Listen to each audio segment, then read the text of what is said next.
എല്ലാവർക്കും സുഖാണെന്ന് വിശ്വസിക്കുന്നു. ഡെയിലി അപ്ഡേറ്റിലേക്ക് എല്ലാവർക്കും സ്വാഗതം. നാളെ മെയ് 10-ാം തീയതിയും തുറന്നുള്ള ദിവസങ്ങളിലും നിങ്ങൾ ശ്രദ്ധിക്കേണ്ട വളരെ പ്രധാനപ്പെട്ട കാര്യങ്ങളാണ് ഈ ഒരു വീഡിയോയിൽ വ്യക്തമാക്കുന്നത്.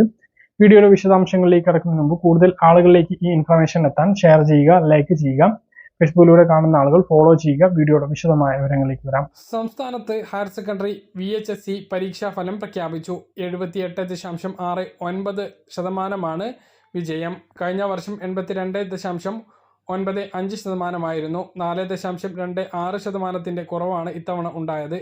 ആകെ 3,74,755 കുട്ടികളാണ് പരീക്ഷ എഴുതിയത്. ഇതിൽ 2,94,888 കുട്ടികളാണ് ഉപരിപഠനത്തിന് യോഗ്യത നേടിയത്. 10ാം ക്ലാസ് പാസ്സായ കുട്ടികൾക്ക് +1 ഏകജാലക പ്രവേശനത്തിന് മെയ് 16 മുതൽ 25 വരെ ഓൺലൈനായി അപേക്ഷിക്കാം. മെയ് 29-ന് ട്രയൽ അലോട്ട്മെന്റ് പ്രസിദ്ധീകരിക്കും. ജൂൺ 5-നാണ് ആദ്യ അലോട്ട്മെന്റ്. ജൂൺ 12-ന് രണ്ടാം അലോട്ട്മെന്റും ജൂൺ 19-ന് മൂന്നാം അലോട്ട്മെന്റും ഉണ്ടാകും. ജൂൺ 24-ന് +1 ക്ലാസുകൾ ആരംഭിക്കുന്നതാണ്. വീട്ടിൽ സോളാർ പാനൽ വെക്കുമ്പോൾ ഓൺ ഗ്രിഡ് തിരഞ്ഞെടുക്കരുത് എന്നും അങ്ങനെ തിരഞ്ഞെടുത്താൽ KSEB കറണ്ട് കട്ടുകൊണ്ടു പോകും എന്നും ഫേസ്ബുക്കിൽ കുറിപ്പ് നൽകി മുൻ DGP R ശ്രീലേഖ. ഇത് പറയുന്നത് കൊണ്ട് പൊതുജനങ്ങൾക്ക് എന്തെങ്കിലും ഗുണം ഉണ്ടാവട്ടെ എന്നും കാട്ടുകള്ളന്മാരായ KSEB ഇതിൽ എന്തെങ്കിലും ചെയ്യുമെന്ന് യാതൊരു പ്രതീക്ഷയും ഇല്ല എന്നും ശ്രീലേഖ IPS കുറ്റപ്പെടുത്തി. 2 വർഷം മുമ്പാണ് കണ്ണു തള്ളിപ്പോയ വൈദ്യുതി ബില്ല് കണ്ട് സോളാർ വെക്കാൻ തീരുമാനിച്ചത് എന്നും വിദഗ്ധ ഉപദേശപ്രകാരം ഓൺ ഗ്രിഡ് ആയിരുന്നു തിരഞ്ഞെടുത്തത് എന്നും പിന്നീട് ബില്ല് മാസം തോറും ആയെങ്കിലും പഴയ 20,000-ന് പകരം 700-800 രൂപയായപ്പോൾ സന്തോഷമായി എന്നും 6 മാസം കൊണ്ട് പഴയതുപോലെ 10,030 ഉയർന്നു എന്നും വൈദ്യുതി ഉപയോഗം കൂടിയിട്ടില്ല, ബില്ല് കണ്ടാൽ ഒന്നും മനസ്സിലാവുന്നില്ല എന്നും ഇതിൽ എന്തൊക്കെയോ കണക്കുകളാണ് എന്നും അവർ കുറ്റപ്പെടുത്തി. മുമ്പൊരു പരാതി നൽകിയിരുന്നു.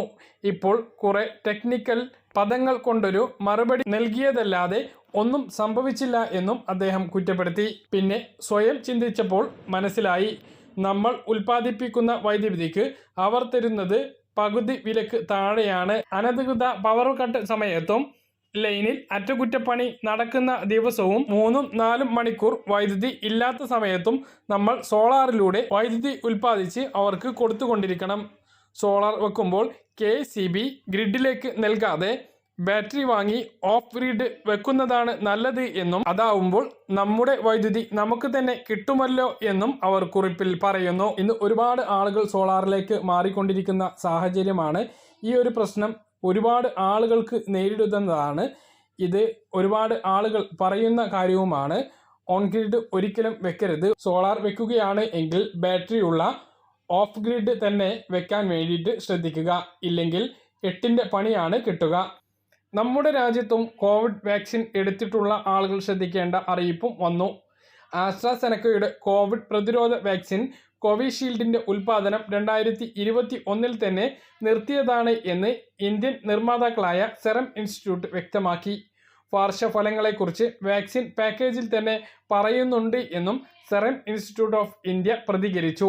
ആസ്ട്രാസെനക്ക തങ്ങളുടെ വാക്സിൻ വിപണിയിൽ നിന്ന് പിൻവലിച്ച പശ്ചാത്തലത്തിലാണ് സെറം ഇൻസ്റ്റിറ്റ്യൂട്ടിന്റെ ഈ വിശദീകരണം. വല്ലാത്തൊരു അവസ്ഥയാണ്. കോവിഡിനെ പ്രതിരോധിക്കാൻ വാക്സിൻ സ്വീകരിച്ച സമയത്ത് നമ്മോട് ആരും പറഞ്ഞില്ല ഇതിന് ഇത്രയും പ്രശ്നങ്ങൾ ഉണ്ട് എന്ന്. ഇപ്പോൾ വാക്സിൻ നിർമ്മാതാക്കളായ സെറം ഇൻസ്റ്റിറ്റ്യൂട്ട് പറയുന്നത് ഇതെല്ലാം മുമ്പ് തന്നെ വാക്സിൻ്റെ പാക്കേജിൽ വ്യക്തമാക്കിയിട്ടുള്ളതാണ് എന്നും പറയുന്നു. പക്ഷെ സർക്കാർ ഇതെല്ലാം മറച്ചുവെച്ചു. എല്ലാവരെ കൊണ്ടും നിർബന്ധിച്ച് വാക്സിൻ എടുപ്പിക്കുകയും ചെയ്തു. സമയമാറ്റത്തോടു കൂടി സംസ്ഥാനത്തെ മെയ് റേഷൻ വിതരണം തിങ്കളാഴ്ച മുതലാണ് ആരംഭിച്ചത്. 2 ദിവസം പിന്നിടുമ്പോൾ മിക്കവാറും സ്ഥലങ്ങളിലും ഇപ്പോഴും പൂർണ്ണമായും സ്റ്റോക്കുകൾ എത്തിയിട്ടില്ല. ഓരോ റേഷൻ കാർഡിനും ലഭിക്കുന്ന വിഹിതങ്ങളെക്കുറിച്ച് നമ്മൾ പറഞ്ഞിരുന്നു. പക്ഷേ ലഭിക്കുന്ന 3 തരം അരിയിൽ ഏത് തരം അരിയാണ് ലഭിക്കുന്നത് എന്ന് വ്യക്തമാക്കിയിരുന്നില്ല. ആ തോത് നോക്കുകയാണ് എങ്കിൽ AAY മഞ്ഞ റേഷൻ കാർഡിന് 20 കിലോ പുഴുങ്ങലരിയും 10 കിലോ പച്ചരിയും 3 കിലോ ഗോതമ്പുമാണ് ലഭിക്കുന്നത്. 2 പാക്കറ്റ് ആട്ട 7 രൂപ നിരക്കിൽ ലഭിക്കുന്നതാണ്.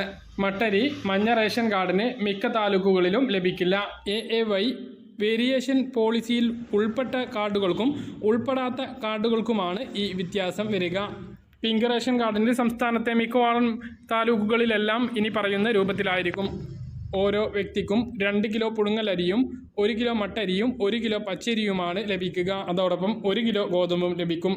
കാർഡിൽ 3 അതിൽ കുറവോ അംഗങ്ങളാണെങ്കിൽ ഗോതമ്പ് ലഭിക്കില്ല, പകരം ആട്ടയാണ് ലഭിക്കുക. അരിയും ഗോതമ്പും സൗജന്യമാണ്. ആട്ടയ്ക്ക് 9 രൂപ പിങ്ക് റേഷൻ കാർഡുള്ളവർ നൽകണം. നീല റേഷൻ കാർഡുള്ളവർക്ക് ഒരു വ്യക്തിക്ക് 2 കിലോ അരിയാണ് ലഭിക്കുക. അത് 1 കിലോ പുഴുങ്ങലരിയും 1 കിലോ പച്ചരിയുമായിരിക്കും. 4 കിലോ സ്പെഷ്യൽ അരി കൂടിയുണ്ട്. അതാത് താലൂക്കിലെ തോതനുസരിച്ചായിരിക്കും ഏത് ഇനം അരിയാണ് ലഭിക്കുക എന്ന് അറിയുക.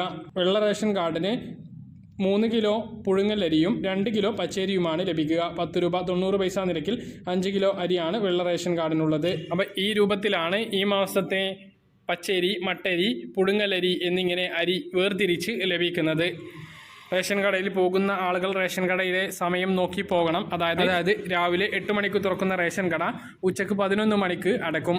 ഉച്ച കഴിഞ്ഞ് 4 മണിക്ക് തുറക്കുന്ന റേഷൻ കട രാത്രി 8 മണി വരെ ഉണ്ടാകും. റേഷൻ കാർഡുള്ളവരെല്ലാം അറിഞ്ഞിരിക്കേണ്ട മറ്റൊരു പ്രധാനപ്പെട്ട അറിയിപ്പ് കഴിഞ്ഞ ദിവസം നിങ്ങളെ അറിയിച്ചതാണ്. അതായത് റേഷൻ കാർഡ് അംഗങ്ങളുടെ വിവരങ്ങൾ കേന്ദ്രീകൃതമായി സൂക്ഷിക്കുന്നതിന് പുറമെ താഴെ തട്ടിൽ വരെ വിതരണം പൂർണ്ണമായും കേന്ദ്രം നിരീക്ഷിക്കുകയും ചെയ്യുന്ന കേന്ദ്ര സർക്കാരിന്റെ സ്മാർട്ട് PDS പദ്ധതി നടപ്പിലാക്കാൻ കേരളവും തീരുമാനിച്ചു. പദ്ധതി പ്രകാരം കാർഡ് അംഗങ്ങളുടെയും റേഷൻ ഇടപാടുകളുടെയും വിവരങ്ങൾ കേന്ദ്ര നിയന്ത്രണത്തിലുള്ള ക്ലൗഡ് സെർവറുകളിലാകും സൂക്ഷിക്കുക. നിലവിൽ കേരളം ഉൾപ്പെടെ വിവിധ സംസ്ഥാനങ്ങളിൽ ഇവ സ്വന്തമായി സൂക്ഷിക്കുന്ന രീതിയാണ്. പദ്ധതി വന്നതോടെ മുൻഗണനാ കാർഡുകൾ അനുവദിക്കാനും വിവിധ അപേക്ഷകൾ തീർപ്പാക്കാനും സംസ്ഥാനത്തിനുള്ള അധികാരം പരിമിതമാകും. അതിഥി തൊഴിലാളികളുടെ ഭക്ഷ്യഭദ്രത ലക്ഷ്യമാക്കി ഇവർക്ക് കേരളത്തിൽ മുൻഗണനാ കാർഡുകൾ അനുവദിക്കണം എന്ന നിർദ്ദേശവും പദ്ധതിയുടെ ഭാഗമാണ്. ഇത് സംസ്ഥാനങ്ങൾക്ക് പുറമെ ഏത് സംസ്ഥാനക്കാർക്കും ഇതര സംസ്ഥാനങ്ങളിൽ നിന്നും പോർട്ടബിലിറ്റി സംവിധാനത്തിലൂടെ റേഷൻ നൽകുന്ന നിലവിലെ സംവിധാനത്തിന് പുറമെ അതിഥി തൊഴിലാളികൾക്ക് കൂടുതൽ പ്രയോജനം ലഭിക്കുന്നതാണ് ഈ പദ്ധതി. Scheme for modernisation and reforms through technology in public distribution system, അതായത് സ്മാർട്ട് PDS സംബന്ധിച്ച കേന്ദ്ര സർക്കാരുമായി ധാരണാപത്രം ഒപ്പിടാൻ സംസ്ഥാന മന്ത്രിസഭാ യോഗം കഴിഞ്ഞ ദിവസം തീരുമാനിച്ചു. ഇതിനുവേണ്ടി ഭക്ഷ്യ പൊതുവിതരണ വകുപ്പിന് അനുമതി നൽകിയിട്ടുണ്ട്. പദ്ധതിയുടെ കേരളത്തിലെ നോഡൽ ഏജൻസി ഭക്ഷ്യവകുപ്പാണ്. തെരഞ്ഞെടുപ്പിന് മുമ്പ് തന്നെ പദ്ധതി മന്ത്രിസഭാ യോഗം പരിഗണിച്ചിരുന്നു എങ്കിലും രാഷ്ട്രീയ കാരണങ്ങളാൽ തീരുമാനം നീട്ടിവെക്കുകയായിരുന്നു. 2023 ആരംഭിച്ച പദ്ധതി BJP ഭരിക്കുന്ന മിക്ക സംസ്ഥാനങ്ങളിലും നേരത്തെ തന്നെ നടപ്പിലാക്കിയിട്ടുണ്ട്. ഒരു രാജ്യം ഒരു റേഷൻ കാർഡ് എന്ന പദ്ധതി വിപുലീകരിച്ചാണ് 3 വർഷം കൊണ്ട് നടപ്പിലാക്കാൻ ഉദ്ദേശിക്കുന്ന സ്മാർട്ട് PDS. നേരത്തെ കേന്ദ്രം നടപ്പിലാക്കിയ സംയോജിത മാനേജ്മെന്റ് പൊതുവിതരണ സംവിധാനം അഥവാ IMPDS എന്ന പദ്ധതി വിപുലീകരിച്ചതാണിത്. 5 കോടിയിൽ പരം രൂപ ചെലവ് വരുന്ന പദ്ധതിയുടെ ചെലവ് 60% കേന്ദ്രവിഹിതവും 40% സംസ്ഥാന വിഹിതവുമാണ്. പദ്ധതി നടപ്പിലാകുന്നതോടെ സംസ്ഥാനത്തെ റേഷൻ വിതരണത്തിൻ്റെയും മുൻഗണന റേഷൻ കാർഡുകൾ തീരുമാനിക്കുന്നതിൻ്റെയും ഉത്തരവാദിത്തം കേന്ദ്ര സർക്കാരിനാകും. അതിഥി തൊഴിലാളികൾ മുൻഗണനാ വിഭാഗത്തിലേക്ക് വരുന്നതോടുകൂടി സംസ്ഥാനത്തെ മുൻഗണനാ വിഭാഗത്തിൽ വിഹിത കുറവുണ്ടാകുമോ എന്ന ആശങ്ക നിലവിലുണ്ട്. ഈ ഒരു രീതിയിലേക്കുള്ള മാറ്റത്തെക്കുറിച്ച് നിങ്ങളുടെ അഭിപ്രായങ്ങൾ താഴെ കമൻ്റായൊന്ന് രേഖപ്പെടുത്തുക. മറ്റൊരു പ്രധാനപ്പെട്ട അറിയിപ്പ്, ഡ്രൈവിംഗ് സ്കൂൾ ഉടമകളും ജീവനക്കാരും സമരം ഘടിപ്പിച്ചതോടെ സംസ്ഥാനത്ത് ഡ്രൈവിംഗ് ടെസ്റ്റുകൾ സ്തംഭിച്ച അവസ്ഥയാണ്. എന്നാൽ സമരക്കാർക്ക് മുന്നിൽ വഴങ്ങേണ്ട എന്നാണ് മന്ത്രി KB ഗണേഷ് കുമാറിൻ്റെ തീരുമാനം. പുതിയ സാഹചര്യത്തിൽ നാളെ മുതൽ ഡ്രൈവിംഗ് ടെസ്റ്റിന് സ്വന്തം വാഹനങ്ങളുമായി വരാനാണ് ടെസ്റ്റിന് എത്തുന്ന ആളുകളോട് മന്ത്രി നിർദ്ദേശിച്ചിട്ടുള്ളത്. ആശ്രിത നിയമനത്തിൻ്റെ മറവിൽ വീണ്ടും മുസ്ലിം സംവരണം വെട്ടിക്കുറക്കാൻ സംസ്ഥാന സർക്കാർ നീക്കം.